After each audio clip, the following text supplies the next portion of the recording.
This episode of the Extreme Ag Show is presented by Concept AgriTek. Cowboy is the game changer, getting it in through the leaf and into the plant circulatory system. That's why this product is so effective at delivering both calcium and boron to plants at critical times when they need it the most.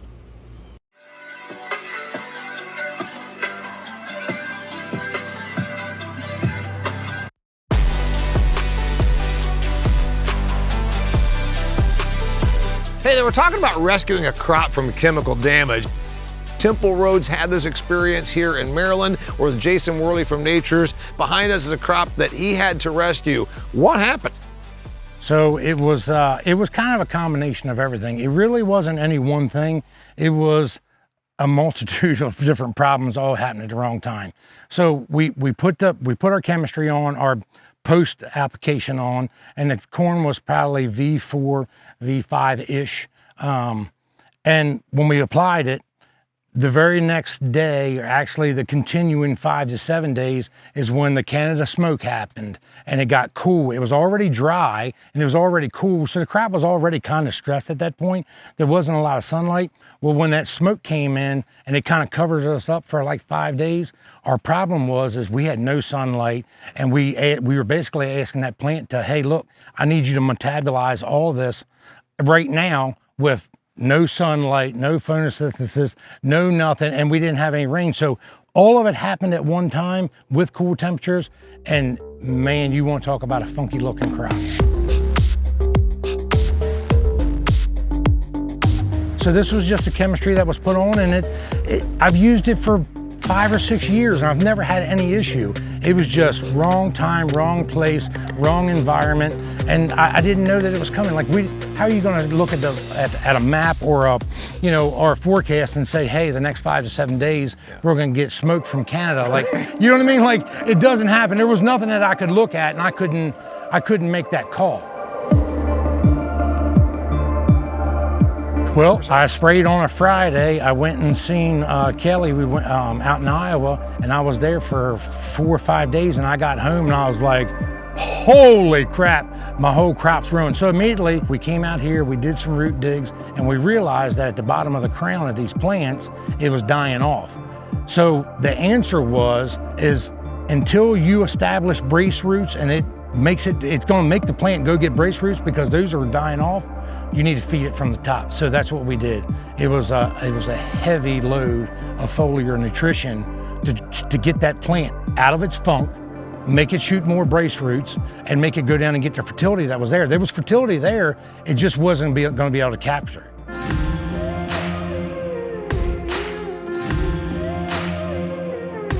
I don't know what crop we got out here, but right now, I'm thrilled with the way that it looks versus the way that it started out. Now, there's one thing that we can't make up. What happens between V3 and V6? It's determining the rows around. Well, if it's determining the rows around, that happened at the exact same time. That's something I'm not going to make up. So did it reduce my yield? Absolutely, 100%. It reduced my yield. I'm never going to see that benefit. Okay, so it's not a loser. It's also not going to be record center.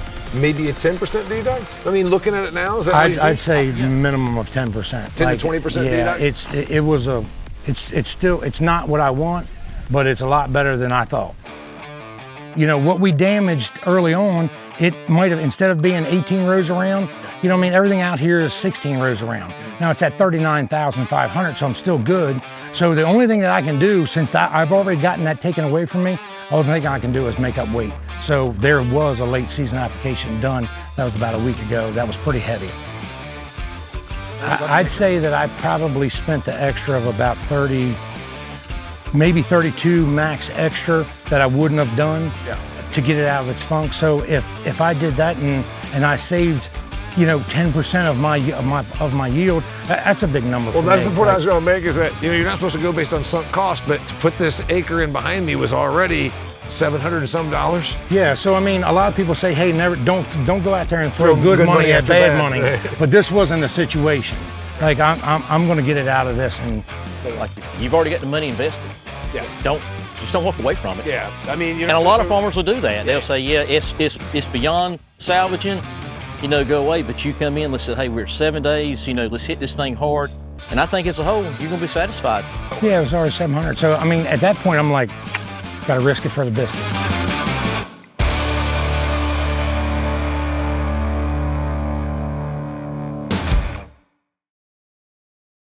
Amino Grow is an exciting new product put out by Concept AgriTek. What we've seen is an increase in fruiting sites as well as branching, and this has equated to yield.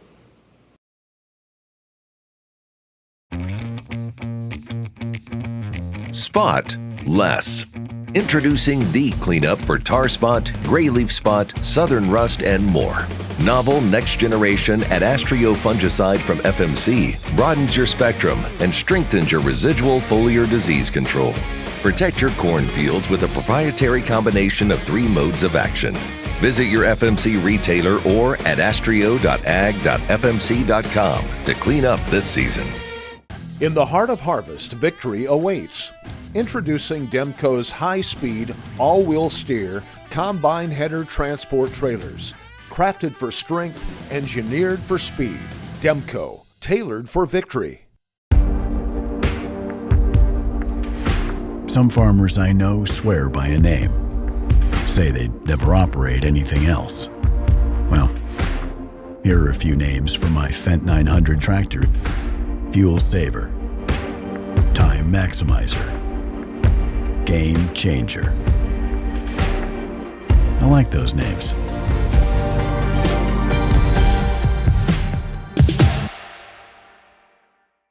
BioHealth is a product by Concept AgriTek made up of a consortium of beneficial biology that actually colonize the plant and boost the plant's immune system from the inside.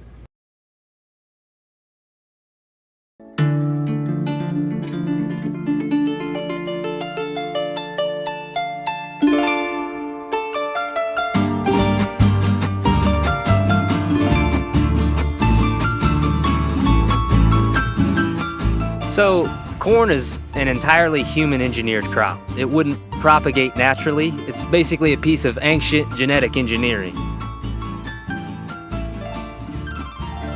So the Indians in Mexico took a smaller grass known as teosinte, and they, through years and years of process and selecting the right seeds to replant, they built this giant plant we've got behind us. Right now we're hitting kind of a 2 to 4 week window that is one of the most critical times of the corn's life cycle, pollination. So over 75% of yield is determined by how many kernels per acre you're gonna produce. And right now is when we're finalizing that number, and it's really easy to screw up. So corn is a monoecious plant, which means it's got separate male and female flowers. Up here's our tassel, and that's the male flower, and down here's our silks, and that's basically the female flower. Every single one of these silks is gonna correspond to a kernel on that ear. And up here on our tassel is where the anthers are produced, and they're gonna release pollen grains. It's gonna produce millions of pollen grains, and we need a pollen to hit every single one of these thousands of silks. So this is an incredibly moist material, and it requires water to push it out and elongate. When it hits its peak, it'll grow 2 inches a day, but it can only do that during the night and in the middle of the morning, because in this afternoon it gets too hot and this can't get any water. If you think about it, this silk here has to get water from the ovary, which has got to get it from the cob, which has got to get it from the stem, which has got to get it from the roots. It's the last in this long chain of water, and when it gets hot and it's under water stress, it's the first one that doesn't get anything. This is the peak water demand of the corn crop. It's going to use over 3/10 of an inch of water a day.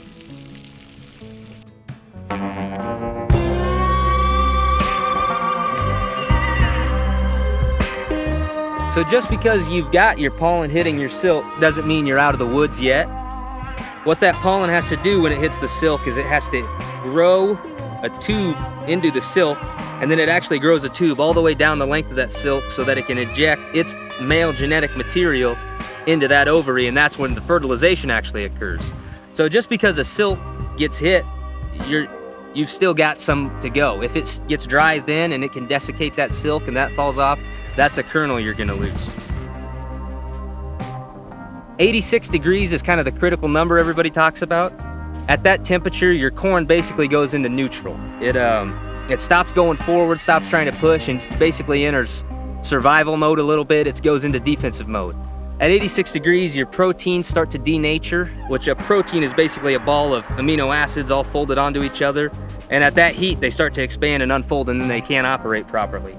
Also, your hormones start to degrade. Cytokinin degrades at about that temperature. All these different things that are pushing us into this reproductive stage when we're gonna build the actual corn that's gonna get combined. All these different things can kind of fall off, and that becomes a huge problem. At 90 degrees, you'll start to see stress on both our reproductive parts here. Mid-90s is when it really gets to be a problem. Your pollen doesn't operate as well. It starts to get damaged. And your silks above 95, actually, they can desiccate and they'll just become too dried out and die off, and they won't be viable anymore. Once you hit 100 degrees, you can actually kill the pollen grain and it won't be useful. So that's just a couple of the different things heat can cause to happen to this crop.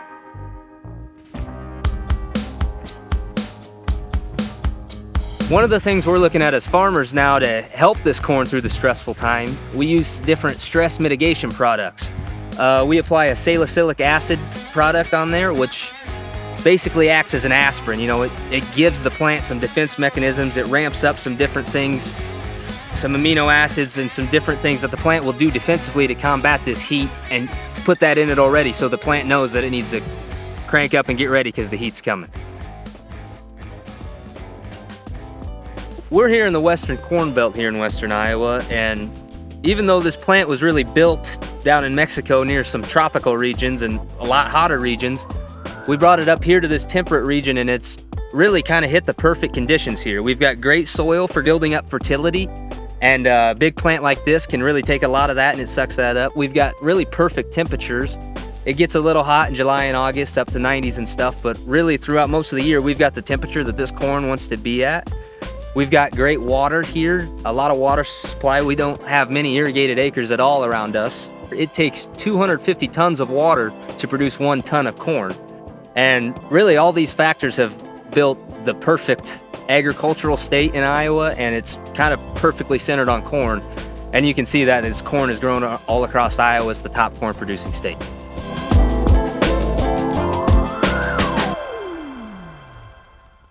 Adding Raytheon into your in-fur application, or even an over-the-top application around V3, V4, can do wonders in helping that plant navigate tough soil conditions as far as nutrient tie-up is concerned. Control the toughest weeds with overlapping residuals. Lock in the longest-lasting control for your soybean fields. Authority brand herbicides, such as Authority Edge herbicide and Authority Supreme herbicide, combine the industry's most effective Group 14 and 15 active ingredients for a clean start and long-lasting residual control. Following up 14 to 28 days later with a post-application of Anthem Max herbicide through V6 establishes a heavy-duty, economical, overlapping residual program. Claims are good and all, but I'm more interested in results. My Fendt Momentum planter delivers them. The only planter with automatic tire pressure adjustments, weight transfer across its frame, and inline center tandem wheels that eliminate pinch rows. It's just another way I know Fendt's got my bottom line top of mind.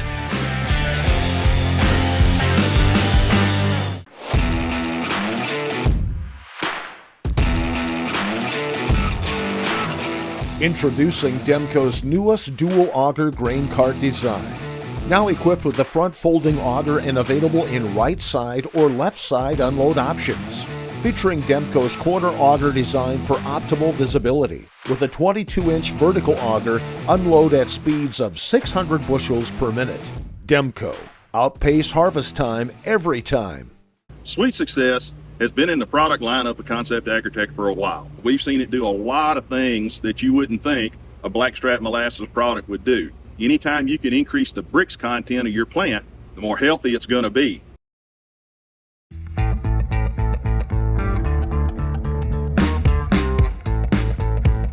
Modern farming means state-of-the-art equipment. From autonomous tractors to drones, these advancements are bringing efficiencies and higher yields. But it comes at a price. Is new equipment worth the cost? You know what it takes to clothe America? It takes $1 million machine that runs 30 days a year. And to feed America, you have to have machines like this that are upwards of $850,000. I have a mix of old and new. You know, Matt has all new. Temple and Chad will have some older equipment, things like that. But what we're all after is the best ROI.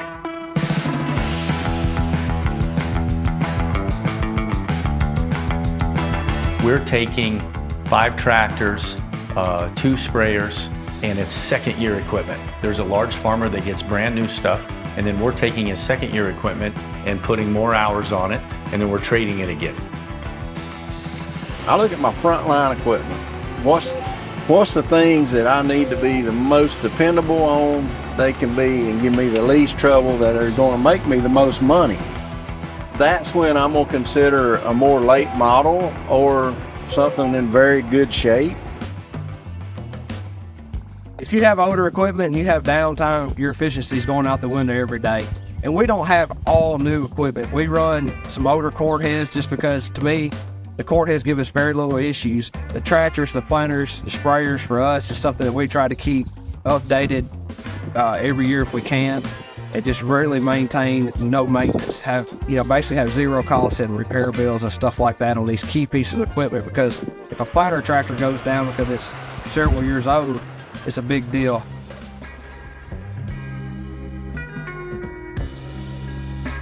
If it had not been for used equipment, older equipment, some absolute junk that I bought and fixed up and made really good, dependable equipment out of, I wouldn't be farming today. You know, you lose a planter and you lose 1 or 2 days because of a tractor's gone down or a planter's gone down. That really does affect everything that you have going on. The sprayer and the planter are the 2 pieces of equipment on your farm that are the utmost important, the most profitable piece of equipment you'll have on your farm. Yes, I did not mention a combine. Yes, I did not mention a tractor.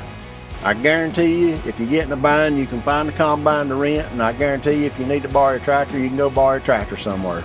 But you are not going to go borrow a real good corn planter and a perfectly good, excellent shaped sprayer. Because when you need to spray, whoever's got that good sprayer is running it. When you need to plant, whoever's got that good planter is using it.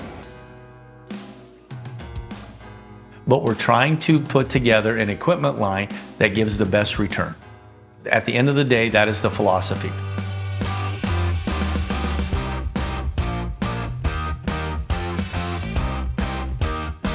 Matt is the extreme business guy, and everything has to have a huge return on investment, and that's what makes him so good at his job. You know, not only does he always have the nicest equipment, he does rag on me about my junk a lot. You know, you got junk equipment, I don't know why you're running that, I'd have this, I'd have that. Well, I'm not in debt to John Deere, maybe you are, Matt. So to feed and clothe the world today is so much different than it's been in the past. It takes a tremendous amount of investment. You know, if you take input costs alone, since pre-COVID, they're probably anywhere from 50 to 100% higher than they were. Grain prices, cotton prices, they've went up, but not near at the rapid rate that the input costs have gone up. That's not even considering the fact of availability of products and inputs that we need today that are basically non-existent, where you could walk in a part store and pick up 5 different parts. Today you can go in there and pick up one of those 5 and the other 4 have got to be ordered. So we're farming in a complete different world than we've ever been in the past.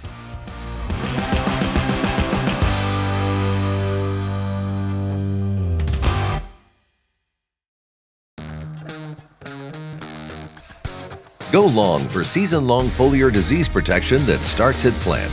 Active ingredient flutriafol moves through your corn plants as they grow for inside-out protection from roots to tassel. A single at-plant application provides comparable performance in corn yield protection to that of VTR1 foliar fungicides against diseases like gray leaf spot, northern corn leaf blight, common rust, and more.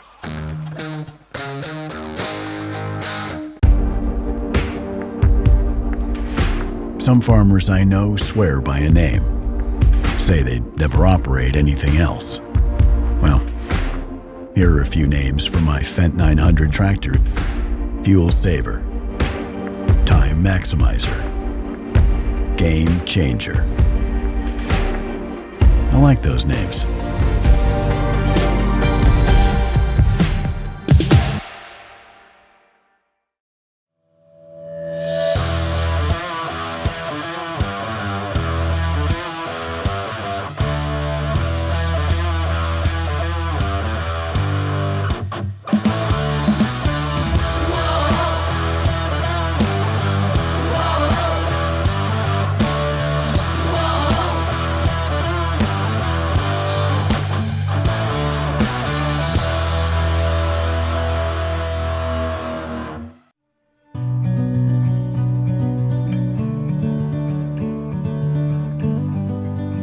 Farmland is constantly becoming more scarce and more valuable, pushing farmers to find innovative ways to do more with less.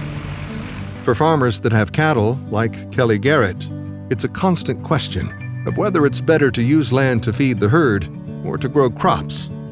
It's something Kelly thinks about a lot.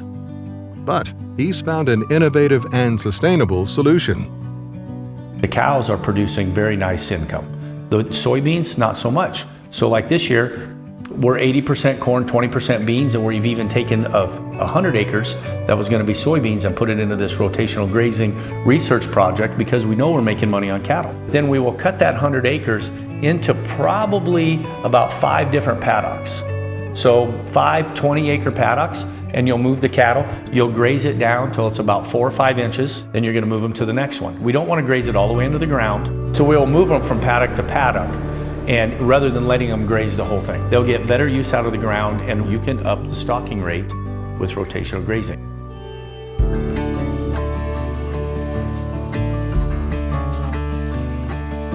Austin Tiefenthaler, and Austin would be my dealer for cover crop seeds. TJ is who produces the seed in southern Minnesota, and I lean on them. They are a great resource. What we're doing is something our grandfathers did. Well, it's a little bit of a lost art. Working with TJ and Austin, I'm trying to put 3 cows on 1 acre. So we're talking about a stocking rate that is 3 to 6 times heavier than what we're doing.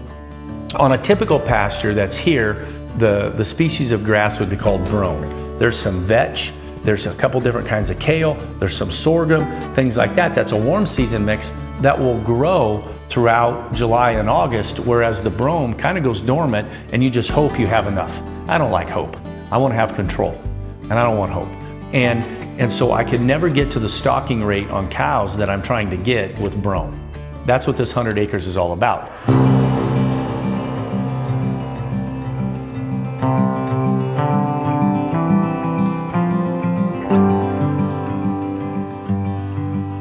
So this is an irrigated field. There's 16 acres in this paddock.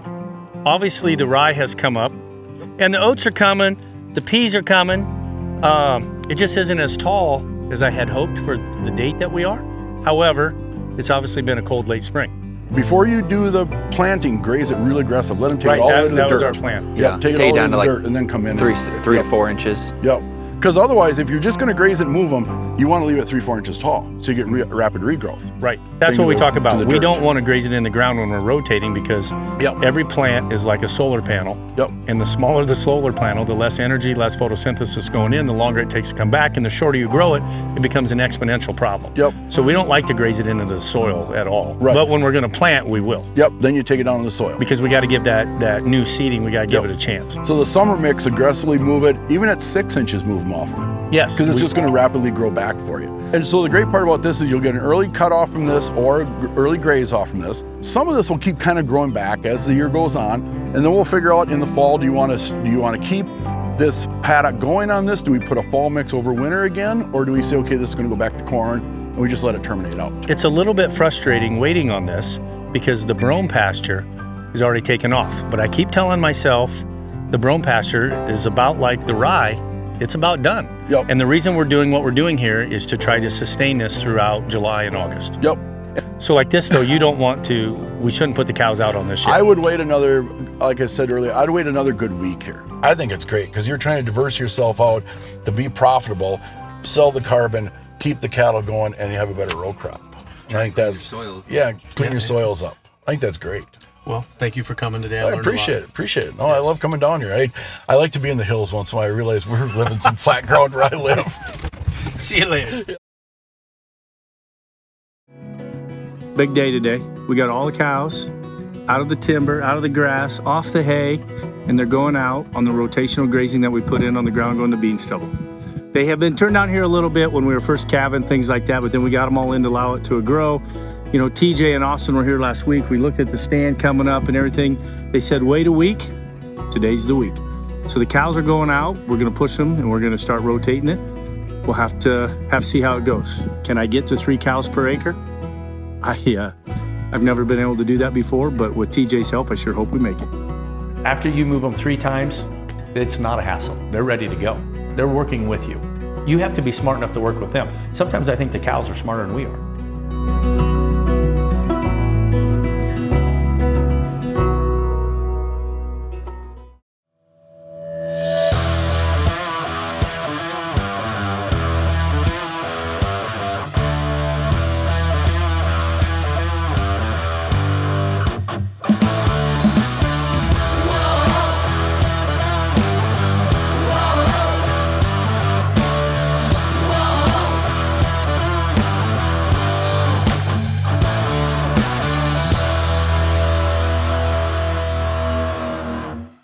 It changes everything, so says Indiana corn grower Nathan Davis about innovative Xyway LFR fungicide from FMC. Xyway brand fungicides are the first and only at-plant corn fungicides to provide unprecedented season-long inside-out foliar disease protection.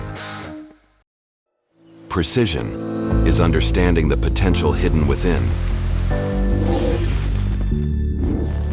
Decoding the specific nutritional needs of your crop. Maximizing every nutrient and getting the most out of your yield.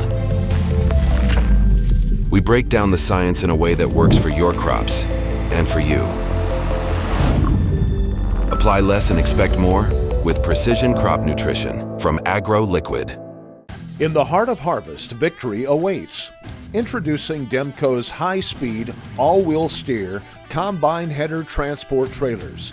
Crafted for strength, engineered for speed. Demco, tailored for victory.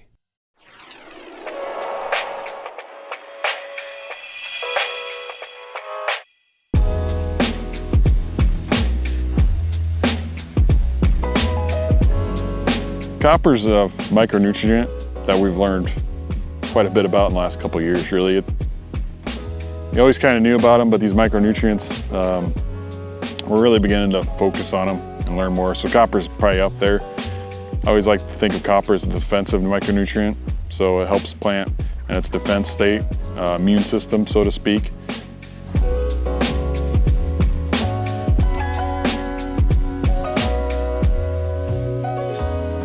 The better copper you have in the plant, the better the plant typically has for its own immune system. So it's important in the conversion of CO2 into O2, or oxygen, so to speak. So in that chemical reaction, when you split apart the CO2 to get the carbon the plant wants to create energy, it uses copper as the last time to move that electron transfer to O2, so it releases oxygen back into the atmosphere. So kind of a little nuance to copper, but that's one of the little ones. It's also important in lignin formation, like we talked about in manganese.